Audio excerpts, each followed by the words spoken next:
There's one possession on which billionaires are spending a fortune and making a killing. Property. Penthouses, stately piles, fairy tale palaces to leave no one in doubt who's king. They're building fortresses. I like to refer to them as embassies. Fortunes are lavished on their transformation. We passed through a house in the country the other day, and it had 2 swimming pools off the bedrooms on the top floor. Why 2? 1 for each child. Ask a silly question. These people live very peripatetic lifestyles. They'll often have 5, 6, 7 houses. They don't actually live anywhere, which means that they don't make friends with other people because they're never in one place long enough. There's a sense of impermanence in a lot of their houses because they don't invest in their lives in the same way that we do. It's just stuff. It's all tradable. These are the most coveted houses in the world. But to many billionaires, they're not so much homes as appreciating assets. I can think of one client who has multiple properties, one in the country, and every morning the housekeeper makes sure that the flowers are fresh and the water in the vases is clean, and the driver and the handyman make sure that everything's working. And the employer has never slept there. There's one city that attracts the international super-rich in their droves. London. London's become the sort of billionaire capital of the world. Their wealth has accelerated at a rate that one just simply couldn't believe was possible 15, 20 years ago. The rich are getting richer, and certainly that gives them opportunities. They're buying more and more properties around the world. The biggest draw for London to super billionaires is somewhere to park money. Let's invest it in property. It's so buoyant at the moment. London's such a bubble. Today, London is a home of sorts to over 100 billionaires. When everyone is moaning about overseas people buying in London, this is not bad. This is a sign of success. Just look at the skyline now. With all of these buildings, they weren't here 15 years ago. Waves of excited foreign buyers sashaying into the UK property market have created a whole new class of real estate. It's known as super prime. They're queuing to snap up top-end British real estate gems, like this £25 million mega mansion in North London. The gardens are exquisite. It's got a magnificent little lodge as you come in. It's got a guest house. It's got garaging. And, of course, it's got a 9-hole golf course, which I don't think many houses have in prime central London. At 20,000 square feet, there's enough room to swing a tiger in here. And toy-wise, well, even the most restless billionaire would be struggling to complain, but then there's no accounting for taste. I can't really see the benefit of the cinema, which means you've got to invite people over to watch a movie. Well, do you really want to do that? I mean, you've got people who've got televisions in every single room, including the bathroom, and you wonder how much time you can spend in a bath watching a movie. You know, you end up like an old prune at the end of it all. The type of buyer who's looking for a house like this will want to perhaps replicate what he has in his own country. It's more likely to be somebody who is Eastern European, for example, he's from Moscow, he'll live just outside Moscow, or it'll be a Middle Eastern family where bedroom count is very important and gardens are very important. They very much want new and they want shiny because they're purchasing very much in order to impress their friends. And to some buyers, nothing screams unimpressive like a lot of stairs to climb. Clients for the Middle East, stairs are a no-no. And I mean just steps up to the front door. They don't do them. Even a sort of first-floor apartment would need to have a lift. So that's their priority. And I know it sounds corny, but proximity to Harrods is absolutely what it's all about. London property is an asset class in itself. People are actually buying property just in the same way they buy wine. This money is making money faster than a worker bee can make money. So capital makes more money for itself than somebody working to earn a living. For the showier high-end house hunter, property is all about one-upmanship. Who's the boss? Who has just bought Wittenhurst in Highgate, North London? Once refurbished, it's set to be worth around £200 million. It's the second largest mega mansion in London, after Buckingham Palace. Well, there's always one, isn't there? But size isn't everything for another group of billionaire property buyers. What stokes their ardour is location. It's like a four-horse race. If you put a leader table, Belgravia would be at the top, then followed by Knightsbridge, Mayfair and Chelsea.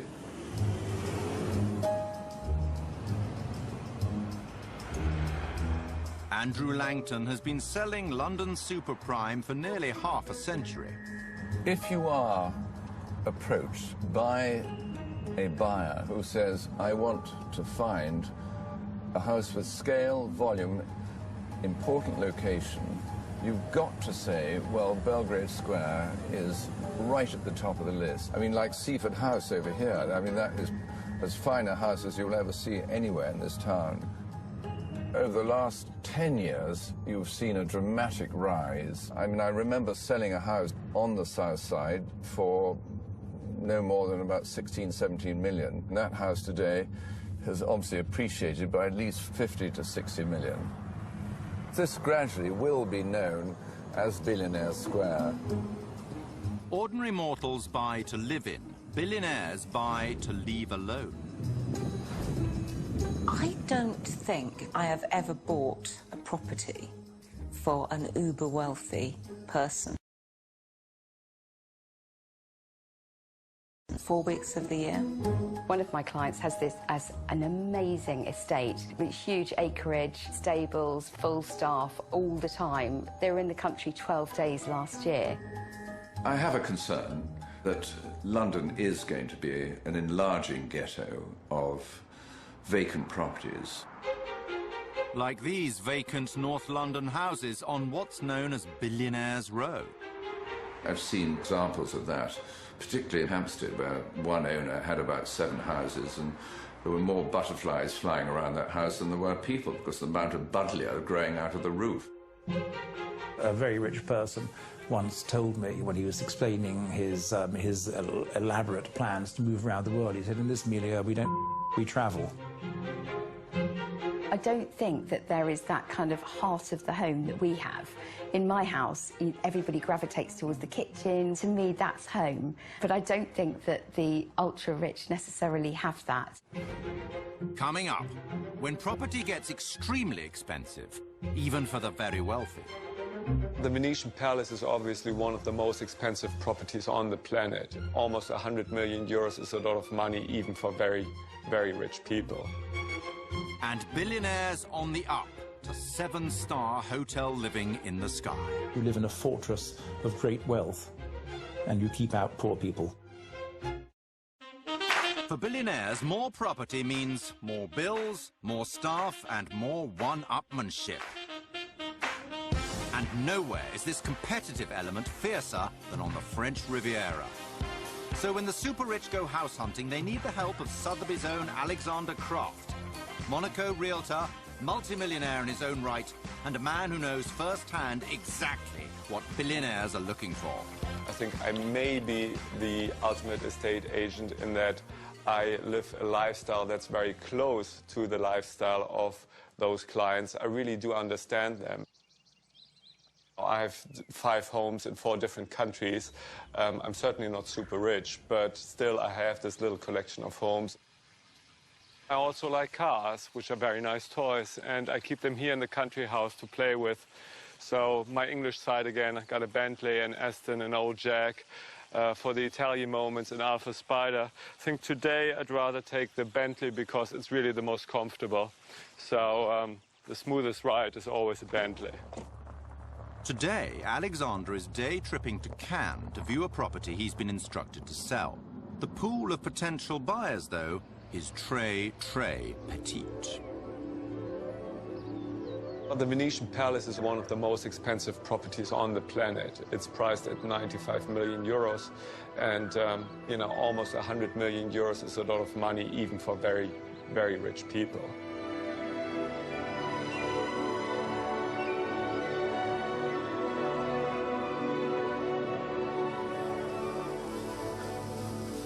The Venetian Palace is based in one of the best areas of Cannes. You're overlooking the entire coast, you can see the sea, so it's in a very privileged position on the Côte d'Azur. Alexander, how are you? In a scene straight out of a Christian Dior advert, Alexandra is given the grand tour of the property by Sotheby's colleague Pascal Monti. Yes, this is a Palais des Nations. Wow. Pretty amazing, isn't it? How big is it in total? In total, we have like 3,000 square meters of living space. Wow, okay. That's 32,000 square feet, or 34 times bigger than the average British home. So this is pretty nice plot. So this is the main reception area? Yes, this would be the main reception. On one side, we could have like the living room. On the other side, like a dining room, depending on the need of the client. This vast, wonderful space is silent now, and is likely to remain so even when it's eventually snapped up. What this new class are is they are sort of super beings. They don't actually live anywhere. I call them, you know, cosmocrats or globos, kind of these global citizens with multiple houses, often multiple nationalities. So they don't actually live anywhere, which means that they don't make friends with other people because they're never in one place long enough.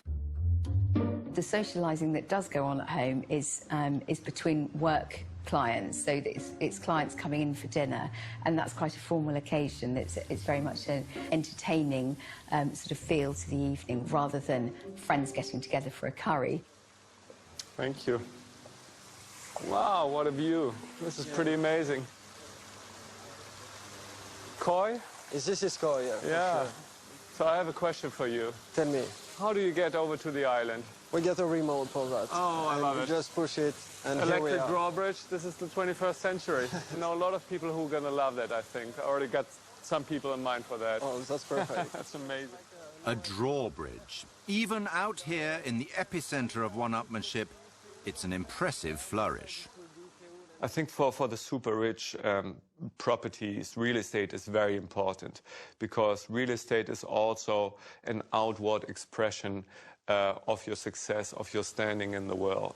There's quite a lot of, you know, competition and rivalry between the super rich. For many people, it's a question, you know, am I at the best address? Do I have the biggest property on the Cap Ferrat in southern France? Do I have the biggest house on Eaton Square? Do I have the biggest penthouse on Fifth Avenue? As if it would be perfect property for a Russian buyer, for example. Yeah, I do think so too. They love always newer properties with all the gadgets, with all the extras, and a lot of space as well. Yes, exactly. Maybe also by like a Middle East investor from as the well. Middle East, yeah, absolutely. Qatari, perhaps. Well, this property obviously is designed to impress. This is designed to awe. And I think when one arrives here, just, you know, the scale, the proportions, the layout, people who will love it, there will also be people who hate it. The cleaner for starters, and probably the bloke that mows the lawns. Once again, huge property, huge commitment. I do think there's stresses to having several houses. Even if you have 17 PAs and house managers, that ultimately you're going to have to take the call that the hurricane has just swept your island down. The super rich have problems that no one can understand, except they're equally rich social competitors. So it means either you can't talk about the things that you do in your life because a person is going to resent you, or say, or worse, they might make fun of you. And the super rich live in fear of being made fun of. So what do? You surround yourself, you go to St. Moritz, where everybody is just like you. And then you talk about the problems. The main conversations amongst the rich is the problem of having to pay tax. Paying high rates of tax is, of course, a high-class problem. But it's one that can be easily swept under the Persian by landing yourself here in Monte Carlo, capital of the Principality of Monaco and the king of tax havens. As a result, it's top of the league for its property prices. Monaco is the second smallest country in the world after the Vatican. So obviously, you know, growth has to be upwards because there's no other way. Square meter prices in Monaco are amongst the highest, if not the highest in the world. They start somewhere at 30,000 euros, but can go up all the way to more than 100,000 euros per square meter. So why would anyone want to swap a palace in Cannes for a mere penthouse in Monte Carlo? For the super rich, Monaco really has a unique appeal because obviously you have the tax advantages, but frankly there are many tax havens around the world. Almost nowhere else in the world you are as safe as you are in Monaco. You can wear your jewelry, your watches, your car without any problem, without thinking twice. Hello, Deborah. Hello, How are Alexander. you? Alexander has recently added this Monaco apartment to Sotheby's books. Wow. So they just completely restored the apartment, that's it? Exactly. Okay. This is something rare, you know, a nice contemporary apartment like this. Very nice pieces, very good art. I love the mixture. It's really unique. Wow, that's what I call a view. I mean, this apartment is amazing because you look really in all directions, right? You have Italy over there, you have the sea there, you have the yacht club over there. I mean, all the landmarks in one building. So, I mean, I think this is an apartment that appeals almost to everybody, right? It's perfectly renovated. The size is... Yeah, it's huge. very I mean, raw. from Monaco, 500 square meters. That's just over 5,000 square feet. The kitchen's a little bit special, but there are only 3 bedrooms. Still, the master bedroom has his and hers dressing rooms and a bathroom that provides the unique platform to show the whole town that size isn't everything. You see this view? Well, if you take a bath here, it's like swimming in the sky, isn't it? I mean, blue everywhere. Doesn't get much better than that. What do you have here? You have Concierge, concierge, You have a pool. pool. You have a small restaurant next to the pool. All right, okay. And we have shops next to the Okay, next to the parking the building. spaces. Parking space and cellars, Yeah. of course. Yeah, okay. No, I mean, definitely, I think 40 million easily. Come again? 40 million easily. 40 million euros for a 3-bedroom flat is the astonishing price of tax avoidance for the Monaco-bound billionaire. But in this 6 zeros world, massive financial hits are simply another cross to bear. The global ghetto of great luxury which the very rich live in, it's a form of security. It's like a fortress. You live in a fortress of great wealth, and you keep out poor people. They are increasingly living in a bubble. They're very lonely. I mean, that's, I think, one of the key things that we've noticed. I mean, they're in their gilded cages, and they have everything they can possibly want, but they don't exactly have a life. Coming up, billionaires dig deep, for when you run out of space in London, the only way to go is down. You find the leisure centre, the swimming pool, the gymnasium, the cinema. Sauna, steam room, plunge pool, and an art store. I mean, obviously, everybody has to have an art store. About half the road disappeared into an enormous hole. It looked like a bomb crater. We were frightened that the house was really unsafe and that we were going to wake up in a pile of rubble in the morning. Super prime property in central London is mostly old, beautiful, and protected. Even the high rollers can't build high-rise, and this vexes them. So they're digging down to create hidden treasures. You know, I was driving down one of the prime West London streets the other day, and the whole square was just a sea of skips and hoardings at ground level, because every other property was digging down. It's the latest form of competition between the super rich. You can hear the drilling all the time because everybody's creating their iceberg houses so they can make a 10 million or a 15 million pound mansion into a 20 million or a 25 million pound mansion. Bigger is better, and biggest is best of all.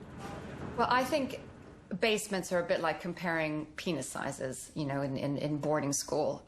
That it's basically about the size of your house. They're building fortresses. I like to refer to them as embassies. There is definitely a trend whereby people aspire to basically create a personal embassy. The underground emporiums of the super-rich often have facilities that rival the top London health clubs. Standard must-haves for a basement would be the swimming pool, spa, sauna, a cinema, hairdressers, the must-haves. Some of the swimming pools we've done 8 metres, 24 feet length by, 12, 15 feet wide. So they're not small swimming pools. One that always springs to mind is the one that has a 10-metre high diving board into a swimming pool in the basement, and that's in a very central location in London. That's a dive through 2 floors of the average London home. And if you're swimming in cash, you can raise or lower the depth at will. We had one client whose children were majorly into water polo, so you need the pool at a different height, so the floor goes up and down. That way the children can play around almost as a paddle pool, or the floor can go all the way down and they can use it as a full swimming pool.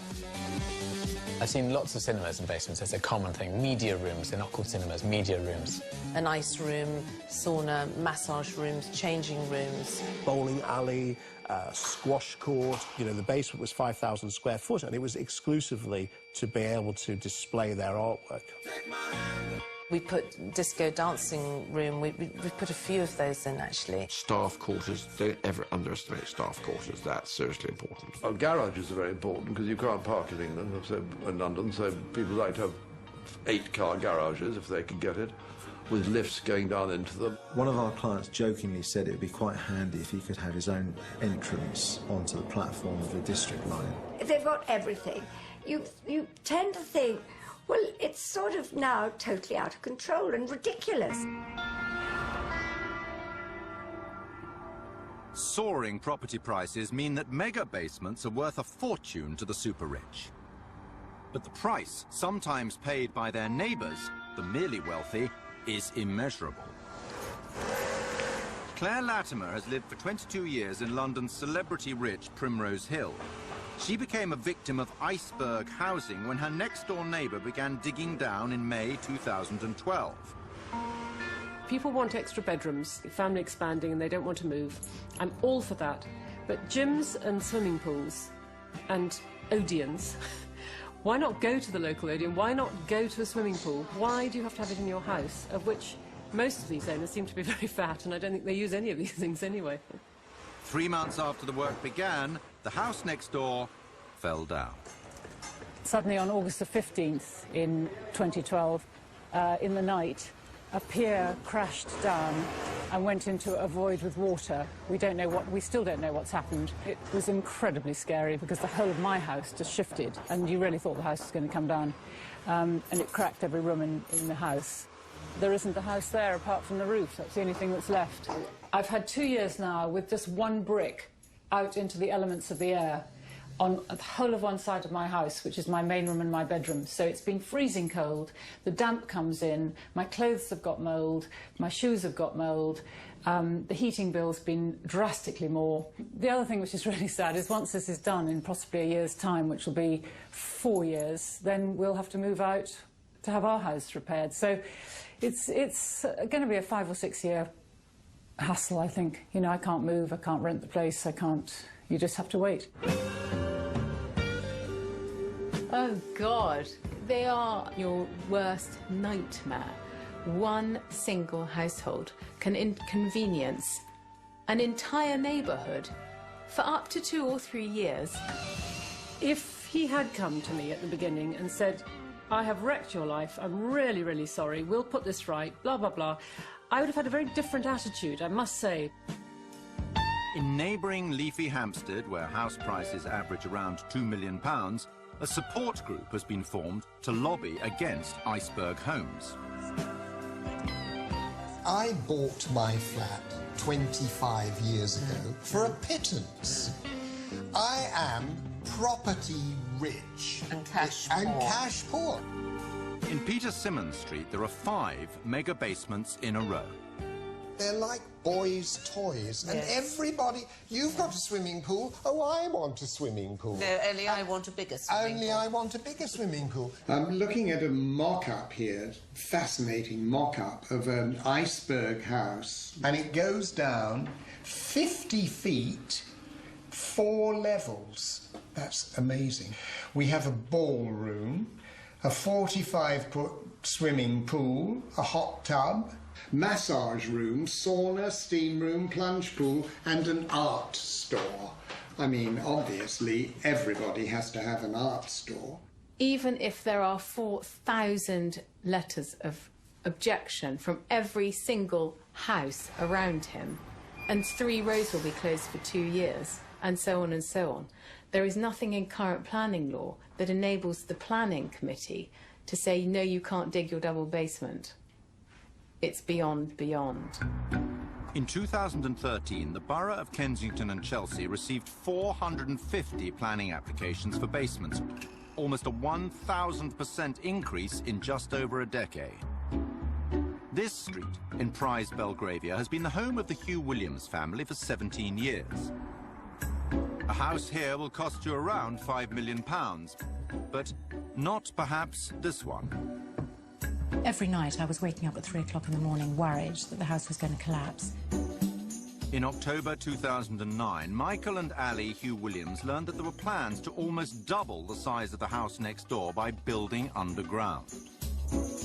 One night, it really sank in. So the skip was on the road here, parked on the residence parking bay, which had for weeks and months been used by the builders. It drops right through the road. About half the road disappeared into an enormous hole. It looked like a bomb crater. And then vast quantities of water started to pour uncontrollably into number 5 and into the well down in front of our house and then ultimately into our kitchen. The skip was soon retrieved, but the water damage it caused to spread up through the house, dampening everyone's spirits en route. We were frightened that the house was really unsafe and that we were going to wake up in a pile of rubble in the morning.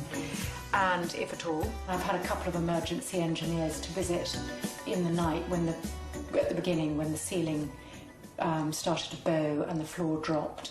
But they've reassured me that it's okay.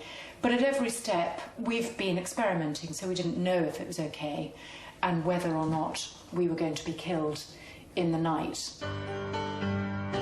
The estimated cost of repairs is £350,000. But there's another problem. Nextdoor has been sold. The offshore company that used to own it has been liquidated. It seems absolutely ludicrous to me that the house itself or the original owner cannot be traced. He's just walked away. The people who are building double and triple basements do not live in London and do not plan to live in London long enough for you to throw things at them when you see them. I don't think any of them ever use them. I think they know that they're like trolls lurking in caves down there. So they only really do it because they can and because it means their house will be worth more money. Coming up, how billionaires are replicating the world's most luxurious hotel suites in their own properties. They're really like 5-star hotels, which are serviced all the time. No, they want it to be unlike what they see in anybody else's house. Oh my gosh, I'm spending £1,500 for one place setting. Excellence is what they want more of. They want them to be an Uber hotel. From the outside, prime London real estate looks much the same as ever. But behind these facades, the super-rich are transforming their property on an epic scale.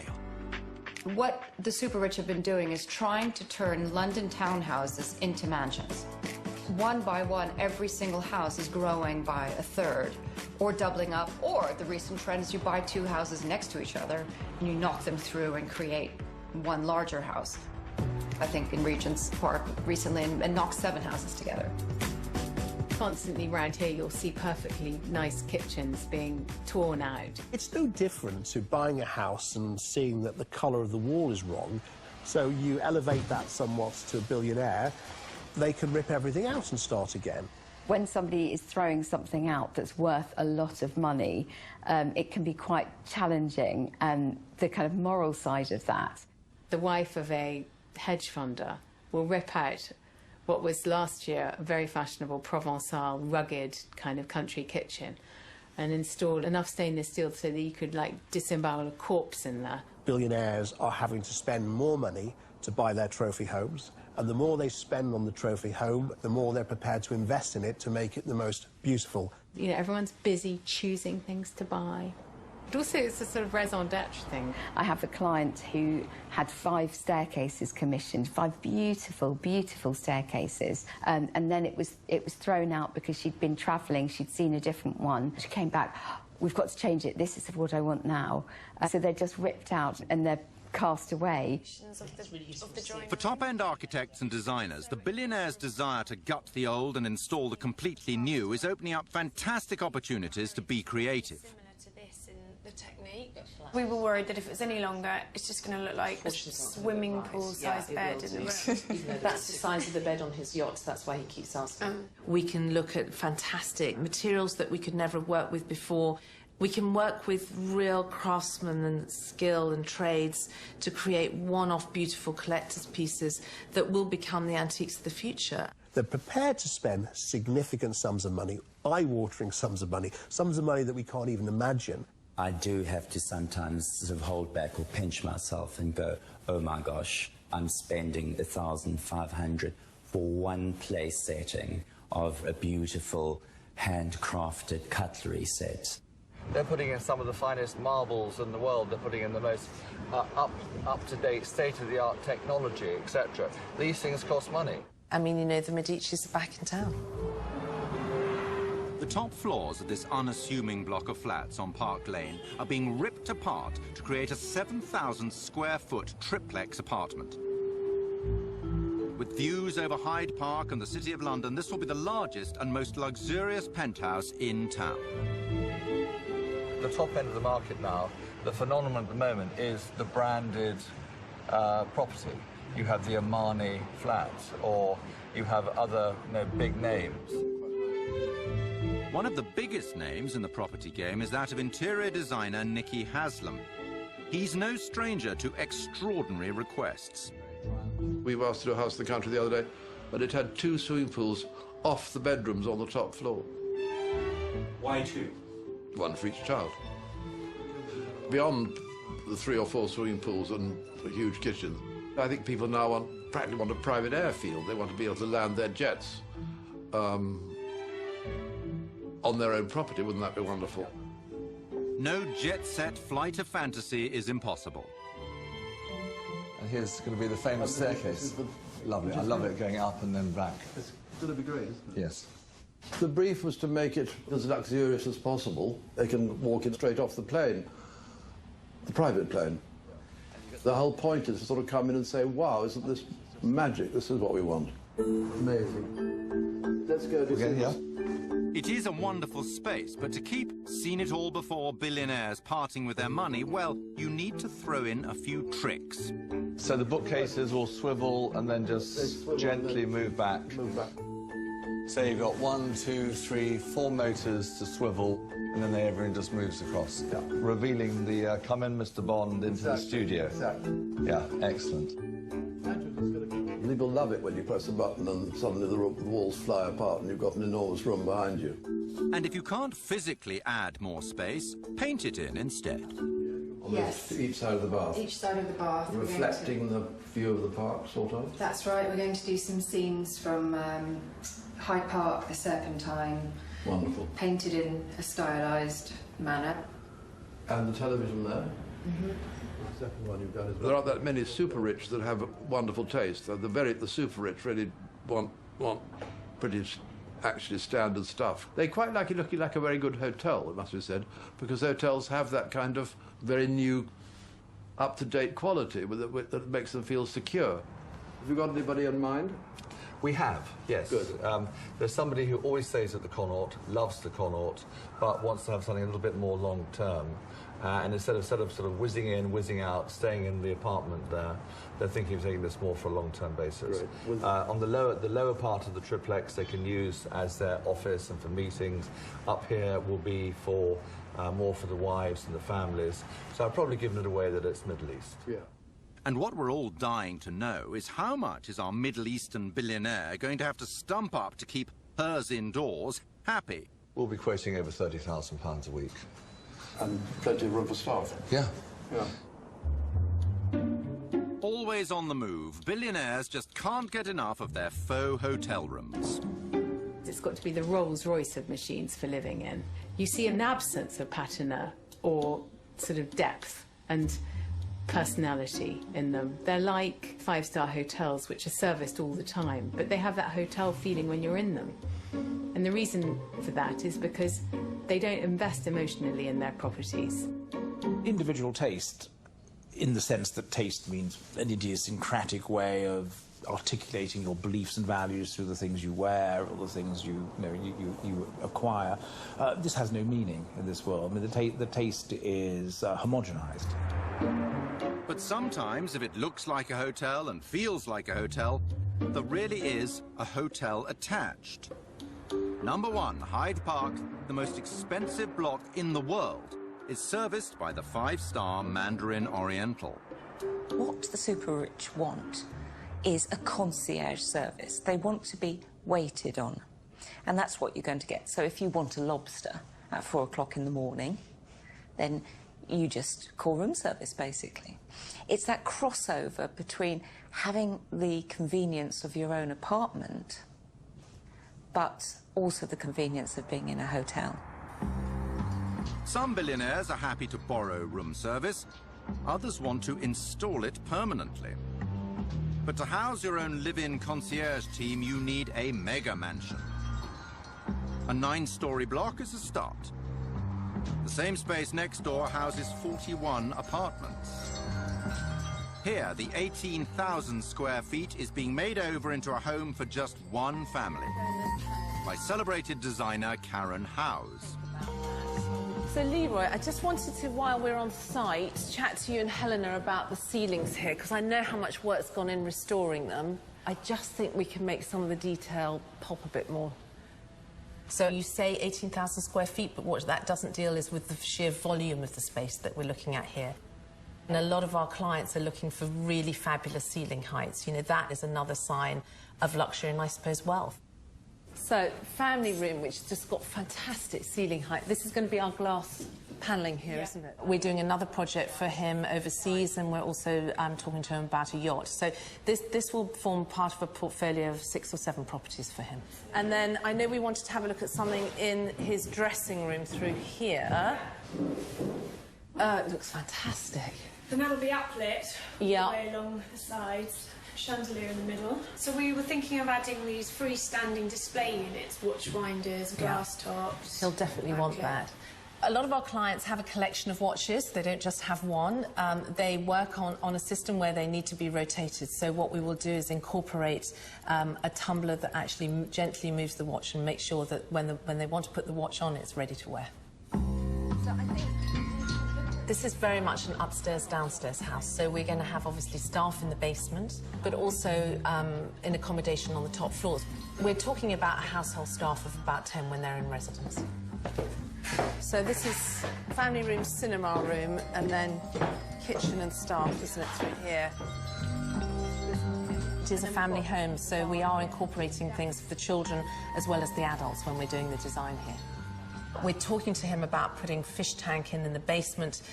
His son has is looking at miniature sharks. We're just talking to experts about that. And then through to the cinema room here, which is where we're going to put the popcorn machine, isn't it?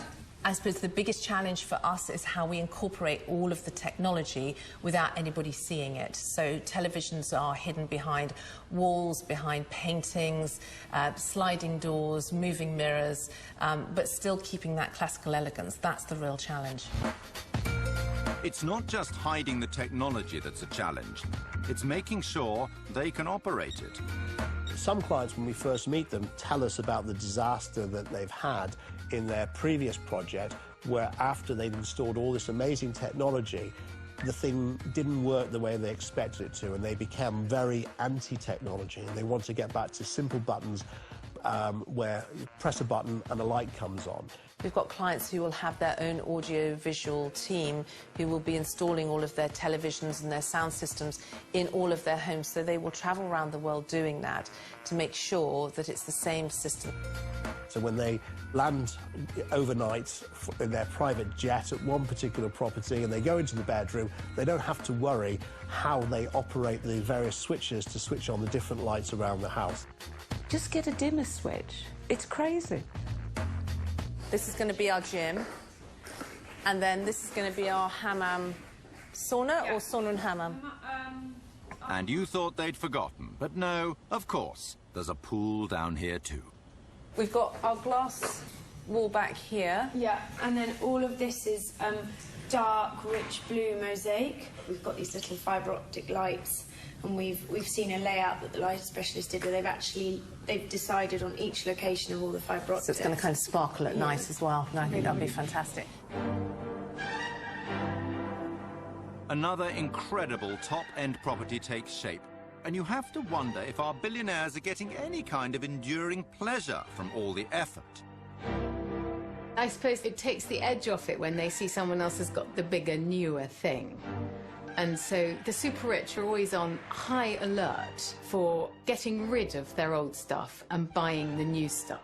Quite often, I've seen situations where somebody has spent, say, £100,000 on marble for the master bathroom. They walk in and they don't like it, and so it has to be ripped out and start again and spend another £100,000 on a slightly different colour. If you design something properly and well, it will stand the test of time. It still will be there in 20 years' time. It will not be being ripped out. The super rich certainly know the price of everything, but all too often the value is fleeting. So when you go to stay with these people, you know, there's a sense of impermanence in a lot of their houses. I think a lot of the time there isn't really a home. I've never been asked to buy a home because there is no such animal. There's no one such thing in their lives. They merely have property.